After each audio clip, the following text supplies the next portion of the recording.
Hello दोस्तों, यह video केवल आप सभी लोगों के मनोरंजन के लिए बनाया गया है। मैं सभी एक्टर्स और अभिनेताओं का सम्मान करता हूं। कृपया इस वीडियो को दिल पर न लें। धन्यवाद। एरे केसरिया ई तोहरा के सौम्या पोखड़ेल का दिले बाड़ी हिट कराबे के रातों रात स्टार बना देला।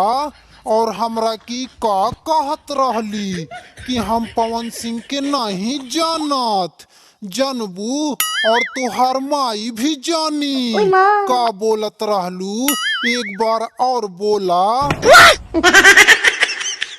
कौन है पवन सिंह? हम नहीं जानते। अच्छा तो तू हमरा के नहीं जाना ताड़ू और हमरा गाना में काहे नाचत रहलू हिला हिला के अपना कमर।